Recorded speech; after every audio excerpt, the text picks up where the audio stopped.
ketika seorang hamba melakukan sebuah dosa dan kemudian dia datang kepada Allah, dia berdoa kepada Allah, ya Rabb inni aznabtu dzanban, ya Allah aku telah melakukan sebuah dosa, faghfirli, maka ampunilah aku. Faqala rabbuhu, dan Allah Subhanahu wa taala itu berfirman, Bapak Ibu, hambaku mengetahui bahwasanya dia memiliki Rabb yang Maha Pengampun, aku ampuni dosanya. Jadi Bapak Ibu yang Allah Subhanahu wa taala, kemudian dilanjutkan, tsumma makatha masyaallah. Kemudian berlalu beberapa waktu lagi dan orang ini melakukan dosa yang serupa, kembali bertaubat kepada Allah Subhanahu wa taala. Allah mengatakan dia tahu punya Rabb Maha Pengampun, aku ampuni dia. Itu Bapak Ibu di hadis Imam Bukhari diulang oleh Rasulullah sebanyak 3 kali. Dia melakukan dosa, dia mengaku kepada Allah, Allah senang, dia minta ampun, dan kemudian faqala rabbuhu ghafartu li'abdi falyamal ma syaa. Kemudian Allah mengatakan, aku mengampuni hambaku itu karena dia tahu aku Maha Pengampun.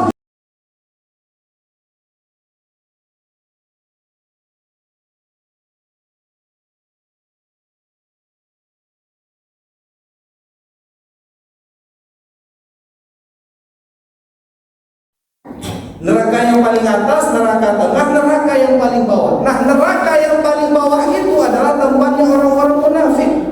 Orang-orang yang mana di luarnya nampak Islam, akan tetapi dalam hatinya membenci agama Islam. Dan orang-orang seperti ini akan disiksa oleh Allah di neraka jahanam. Bahkan Ibnu Umar mengatakan sudah tempatnya di kerak-kerak neraka, maka kemudian apa? Maka kemudian Allah Subhanahu wa taala memberikan penutup supaya orang-orang munafik ini tidak bisa keluar dari neraka jahanam. Bahkan Bapak Ibu yang dimuliakan oleh Allah Subhanahu wa taala, Ibnu Syuraih mengatakan, aku menemui 30 orang sahabat, yang mana ke-30 orang sahabat ini, kata Ibnu Syuraih, ketika aku tanya apakah sesuatu atau perkara yang paling engkau takutkan wahai sahabat Rasulullah, sesuatu yang paling kutakutkan adalah perkara kemunafikan. Jadi Bapak Ibu dimuliakan oleh Allah Subhanahu wa taala, Allah Subhanahu wa taala akan mematikan orang munafik itu dalam keadaan su'ul khatimah.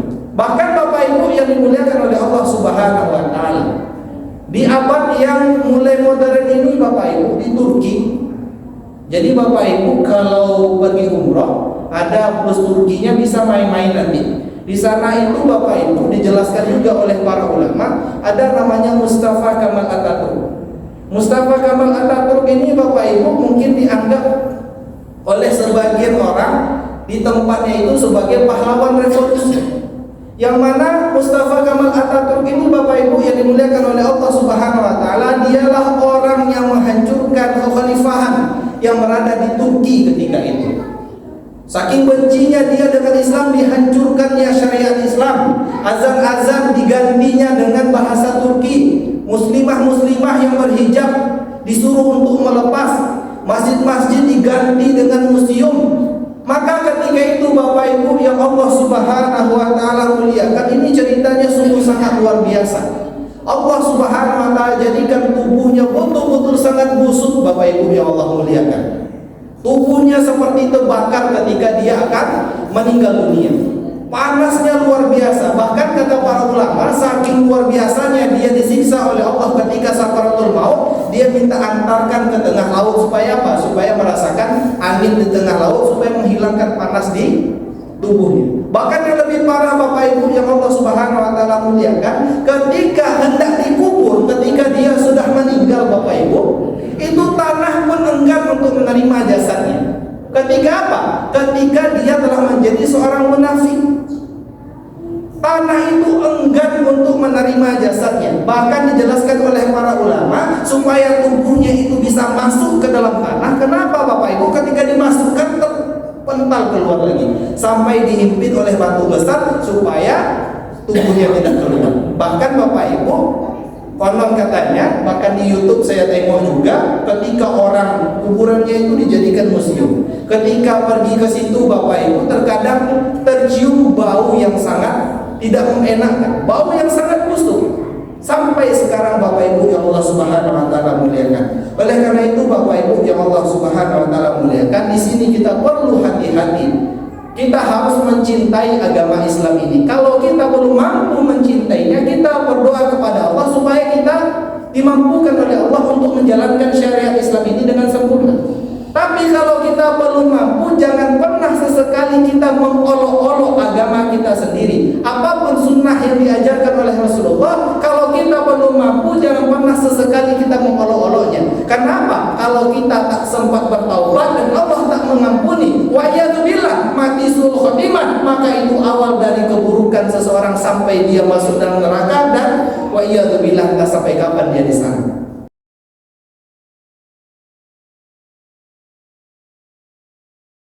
Ini yang pertama. Kemudian dijelaskan oleh para ulama, yang kedua adalah musyrik. Jadi yang pertama munafik, yang kedua musyrik. Musyrik ini adalah orang yang mempersekutukan Allah Subhanahu wa taala. Orang yang tak seutuhnya menghadap kepada Allah Subhanahu wa taala. Orang yang menduakan Allah Subhanahu wa taala, atau orang yang memahami tentang Allah itu tidak sebagaimana pemahaman para salafus saleh. Dalam sebuah kitab dijelaskan Bapak Ibu yang Allah Subhanahu wa taala, ada seorang ahli ibadah, ini sangat masyhur kisahnya, diceritakan oleh para ulama. Ada seorang ahli ibadah yang bernama Ibnu Farid atau Umar Al-Hamawi. Jadi Ibnu Farid ini ahli ibadah, dia memiliki sebuah konsep yang berbeda tentang Allah Subhanahu wa taala, Bapak Ibu.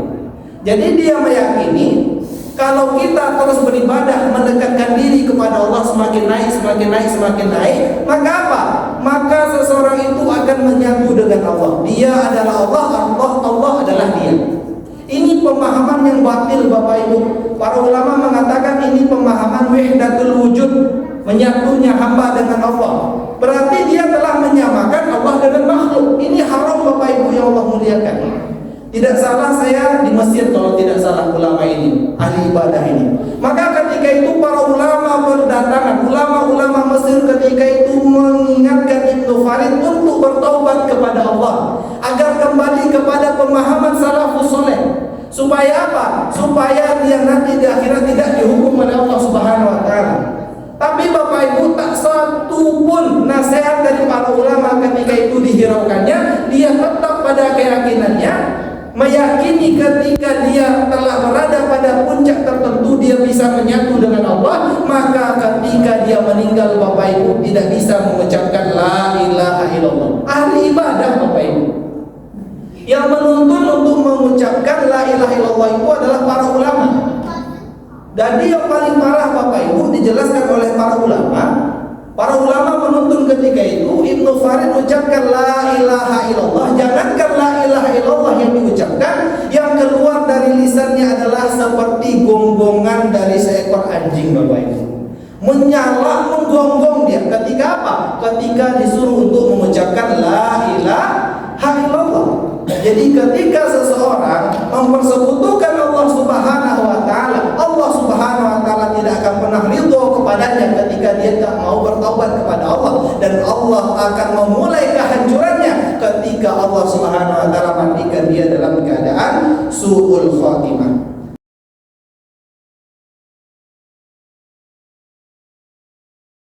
Makanya Bapak Ibu yang dimuliakan oleh Allah Subhanahu wa taala, wajar Rasulullah SAW itu selalu mengingatkan kita tentang hal ini. Kita harus betul-betul menyerahkan segalanya kepada Allah, menggantungkan apapun kepada Allah Subhanahu wa taala.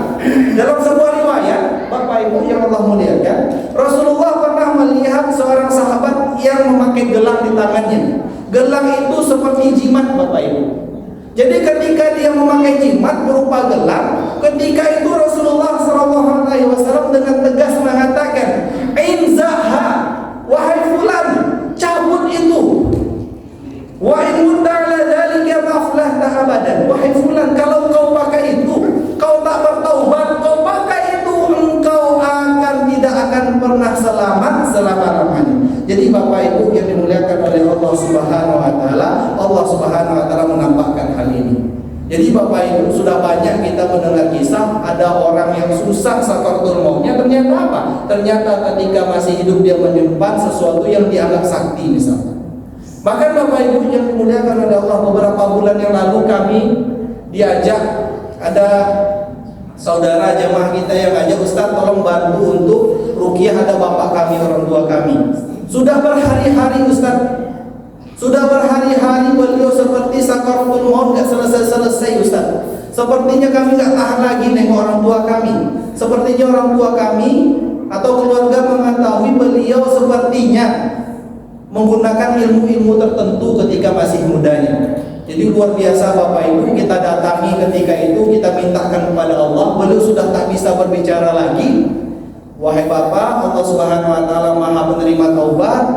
Allah Subhanahu wa taala Maha baik. Lepaskanlah semuanya, bertaubat. Kami jelaskan tentang konsep tauhid Bapak Ibu yang Allah muliakan. Ketika itu beliau mengiyakan dengan meneteskan air mata. Kita bacakan ayat ruqyah, kita bantu ketika itu. Alhamdulillah. Tak lama setelah itu keluarganya mengatakan, alhamdulillah Ustaz, orang tua kami meninggal dalam keadaan ringan dan mudah sekali. Tetap semangat, OTW kerja.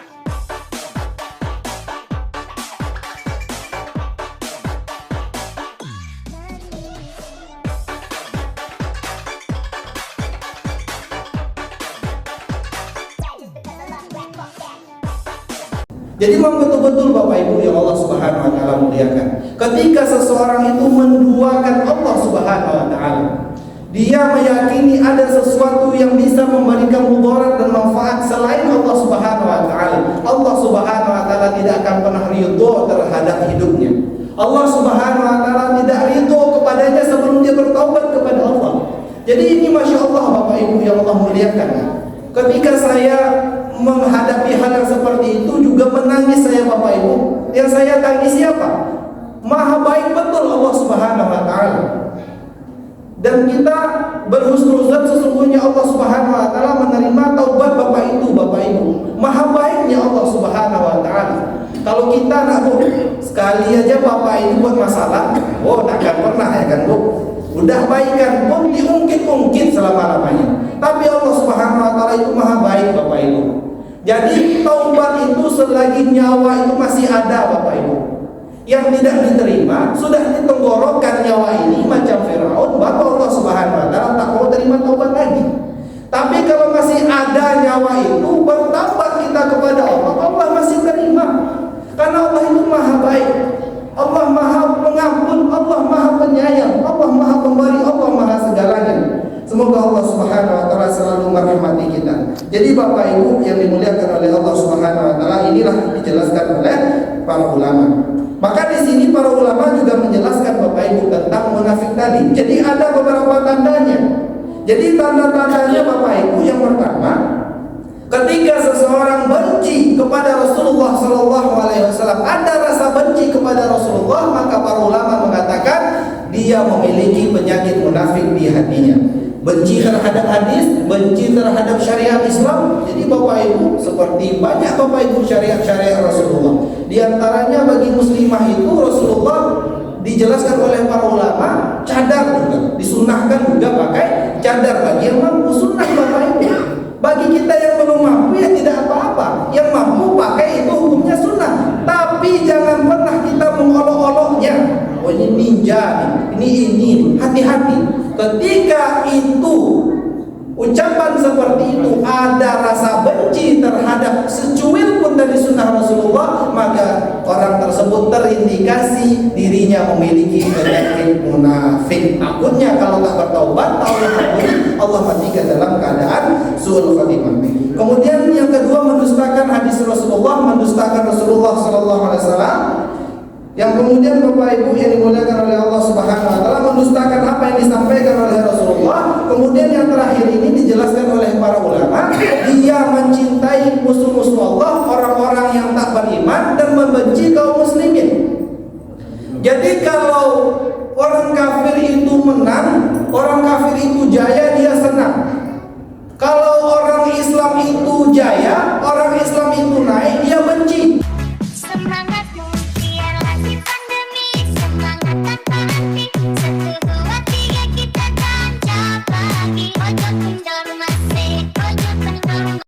Nah, ini salah satu tanda-tanda dari orang munafik.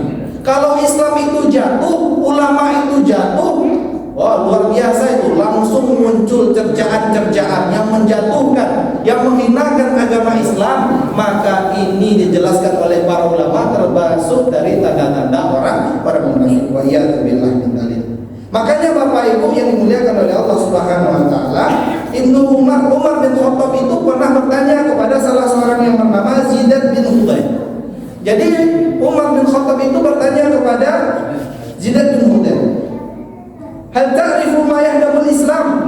Wahai Zidan, tahukah kamu apa yang paling besar potensinya menghancurkan agama Allah Subhanahu wa taala ini?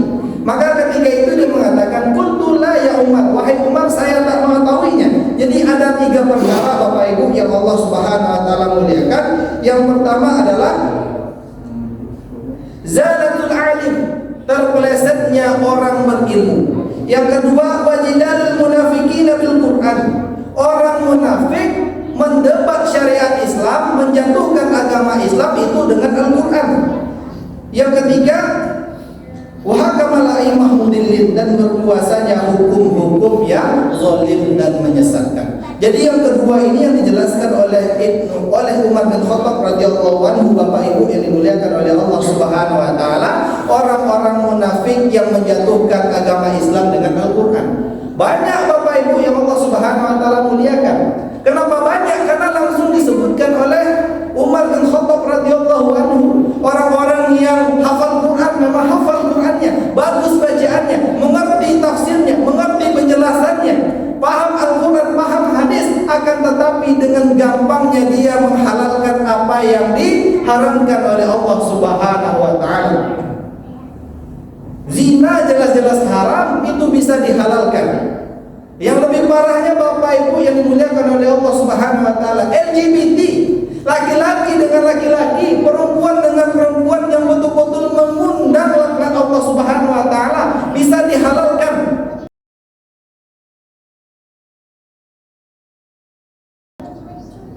Ada lagi Al-Qur'annya, ada lagi hadisnya. Ini betul-betul sangat luar biasa. Wa iyadzubillah min dzalik. Baiklah Bapak Ibu yang dimuliakan oleh Allah Subhanahu wa taala. Kemudian kita lanjutkan.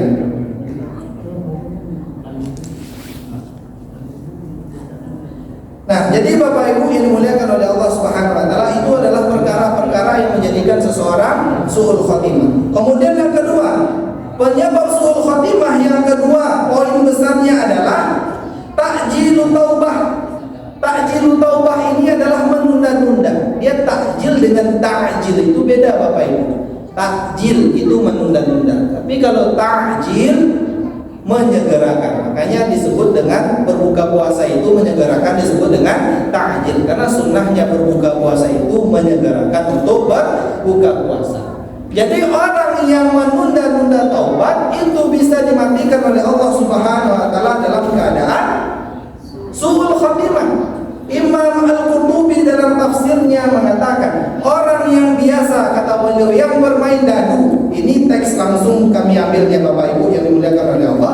Orang yang kebiasaannya bermain dadu, alias mungkin dia suka berjudi apapun bentuknya. Kalau sekarang main slot di HP Bapak Ibu, kalau yang masih tradisional yang di atas meja, pakai kartu, pakai batu, apapun itu, kalau dia tidak segera bertaubat kepada Allah Subhanahu wa taala, maka dia akan dimatikan ketika sedang main dadu, kata beliau. Jadi Bapak Ibu yang dimuliakan oleh Allah, seseorang itu akan dimatikan oleh Allah sesuai dengan kebiasaannya. Orang yang suka berjudi, dia tak mau bertaubat kepada Allah Subhanahu wa taala, maka dia akan dimatikan di atas meja judinya. Orang yang suka mabuk-mabukan, yang tak mau bertaubat kepada Allah Subhanahu wa taala, menunda-nunda taubat kepada Allah, maka dia akan dimatikan ketika sedang menggenggam botol yang sedang dia minum. Jadi salah satu anak panah yang berbahaya yang dijelaskan oleh Ibnu Qayyim adalah tasbih. Apa itu tasbih?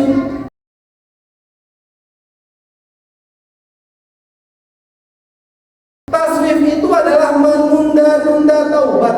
Jadi kita itu Bapak Ibu yang dimuliakan harus menyegerakan taubat. Maka para ulama mengatakan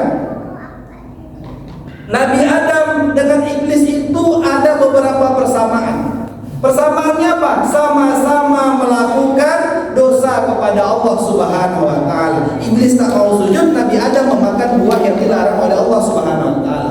Sama-sama diturunkan ke muka bumi. Tapi perbedaannya apa Bapak Ibu? Iblis tak mau bertaubat kepada Allah, akan tetapi Nabi Adam, Rabbana zalamna anfusana wa in lam taghfir lana wa tarhamna lanakunanna minal khasirin. Beliau mengakui dosanya, meminta kepada Allah Subhanahu wa taala, dan kemudian Allah Subhanahu wa taala mengampuninya. Jadi Bapak Ibu yang Allah muliakan, tadi sudah kita singgung, memang taubat ini luar biasa Bapak Ibu. Allah cinta kepada orang yang taubat. Jadi dalam hadis yang diriwayatkan oleh Imam Bukhari, ada hadis yang sangat luar biasa. A'in abdan nasaba dhanban faqala ya rabbi inni adnabtu dhanban faghfir li, faqala rabbuhu 'alima 'abdi anna lahu rabban yaghfir. Jadi yang pertama Bapak Ibu yang dimuliakan oleh Allah, ketika seorang hamba melakukan sebuah dosa dan kemudian dia datang kepada Allah, dia berdoa kepada Allah, ya Rabb inni adnabtu dhanban, ya Allah aku telah melakukan sebuah dosa, faghfirli maka ampunilah aku. Faqala rabbuhu, dan Allah Subhanahu wa taala itu berfirman Bapak Ibu, hambaku mengetahui bahwasanya dia memiliki Rabb yang Maha Pengampun, aku ampuni dosanya. Jadi Bapak Ibu yang Allah Subhanahu wa taala kemudian dilanjutkan, tsumma makatha masyaallah. Kemudian berlalu beberapa waktu lagi dan orang ini melakukan dosa yang serupa, kembali bertaubat kepada Allah Subhanahu wa taala. Allah mengatakan dia tahu punya Rabb Maha Pengampun, aku ampuni dia. Itu Bapak Ibu di hadis Imam Bukhari diulang oleh Rasulullah sebanyak 3 kali. Dia melakukan dosa, dia mengaku kepada Allah, Allah senang, dia minta ampun, dan kemudian faqala rabbuhu ghafartu li'abdi falyamal ma syaa. Kemudian Allah mengatakan, aku mengampuni hambaku itu karena dia tahu aku Maha Pengampun, maka lakukanlah apa yang dia suka. Jadi Bapak Ibu yang dimuliakan oleh Allah Subhanahu wa taala, Allah Subhanahu wa taala itu Maha penerima taubat. Allah Subhanahu wa taala itu menunggu ketika kita melakukan dosa di pagi hari, menjelang siang itu Allah Subhanahu wa taala tunggu Bapak Ibu. Kita melakukan dosa di siang hari sampai sore itu Allah selalu menunggu kita untuk bertaubat. Ketika seseorang melakukan dosa di sore hari menjelang malam, Allah tunggu taubatnya, dan Allah Subhanahu wa taala mencintai orang yang bertaubat. Bahkan Bapak Ibu yang Allah Subhanahu wa taala muliakan, ketika Allah Subhanahu wa taala menjelaskan dalam Al-Qur'an tentang orang-orang yang bertaubat, itu berbeda dengan ayat-ayat yang lain Bapak Ibu. Kalau salat waqimus shalah, salatlah kamu. Nyuruh zakat, watuz zakah, bayarlah zakat. Berhaji wahajjul bait, berhajilah ke Baitullah. Tapi kalau tentang taubat ini Bapak Ibu, Allah Subhanahu wa taala menyeru wasari'u ila maghfiratin min rabbikum. Bersegeralah kamu menjemput ampunan dari Rabbmu. Berbeda dengan ayat yang lain Bapak Ibu. Jadi di sini Bapak Ibu bisa kita pahami, Allah itu tidak hanya mencintai orang yang selalu beribadah, selalu berada di masjid, akan tetapi Allah juga mencintai orang yang bermaksiat, yang mana dia mau bertemu dengan Allah Subhanahu wa taala. Jadi Bapak Ibu yang Allah muliakan, poin yang kedua ini, ketika seseorang tak mau menunda-nunda taubat, maka Allah Subhanahu wa taala akan matikan dia dalam keadaan kebiasaan yang dia biasakan. Tapi kalau dia datang kepada Allah, akan Allah ampuni dosanya. Dosa engkau sebesar langit, menjunjung tinggi ke langit, kata Allah Subhanahu wa taala, maka ampunanku lebih luas daripada itu. Engkau datang berjalan, aku menjemput ampunanmu dengan berlari. Kalau kita berlari Bapak Ibu, Allah Subhanahu wa taala hantarkan ampunannya seperti kilat lagi. Seperti itulah Allah Subhanahu wa taala cinta kepada orang yang bertaubat, dan orang yang tak mau bertaubat, menunda-nunda taubatnya, akan Allah matikan dalam kebiasaan yang dia lakukan. Baiklah Bapak Ibu yang Allah Subhanahu wa taala muliakan, sebentar lagi insyaallah akan masuk waktu Isya. Mungkin ada sesuatu yang bisa didiskusikan, insyaallah kami buka forum untuk berdiskusi. Tetap semangat, OTW kerja.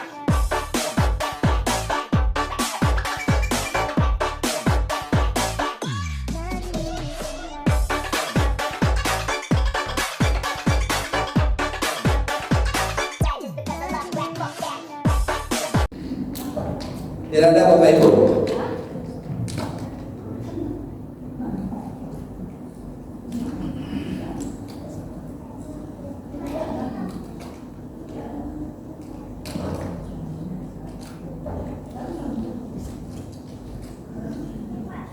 Kalau tidak ada Bapak Ibu, waktunya tinggal 4 menit, kita lanjutkan saja. Jadi Bapak Ibu, yang selanjutnya adalah yang menyebabkan seseorang mati dalam keadaan su'ul khatimah, dijelaskan oleh para ulama adalah lingkungan yang buruk dan teman-teman yang buruk. Jadi ketika seseorang dia berada di lingkungan yang buruk, berada pada teman-teman yang buruk, dalam artian dia tidak memberikan kebaikan kepada lingkungannya.